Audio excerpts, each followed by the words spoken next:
ഈശോ മിശിഹായ്ക്ക് സ്തുതിയായിരിക്കട്ടെ. ഇന്ന് നമ്മെ ഓരോരുത്തരെയും കർത്താവ് പഠിപ്പിക്കുന്ന വചനമുണ്ടല്ലോ.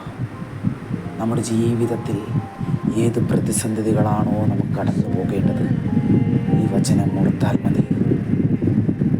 പാപത്തിൽ വീഴരുത് എന്ന് നിങ്ങൾ വിചാരിക്കുന്നുണ്ടോ? എനിക്ക് പാപം എന്നേക്കുമായി ഉപേക്ഷിക്കണമെന്ന് നീ വിചാരിക്കുന്നുണ്ടോ? ഈ വചനം ഒരു തവണ മനസ്സിൽ ഓർത്താൽ മതി. യാക്കോബിൻ്റെ പുസ്തകത്തിൽ 1-ാം അധ്യായത്തിൽ 27-ാം വാക്യം ഇങ്ങനെ നമ്മെ വെളിപ്പെടുത്തുന്നുണ്ട്. ലോകത്തിൻ്റെ കളങ്കമേൽക്കാതെ തന്നെ കാത്തു സൂക്ഷിക്കുക. കാരണം ലോകത്തേക്ക് നമ്മൾ ഇറങ്ങുമ്പോൾ പാപം നമ്മെ വലിഞ്ഞ് മുറുക്കി കിട്ടും. കാരണം ലോകത്തിൻ്റെ എവിടെ പോയാലും പാപമായിരിക്കും. നമ്മെ തന്നെ കാത്തു സൂക്ഷിക്കാനാണ് പറയുന്നത്.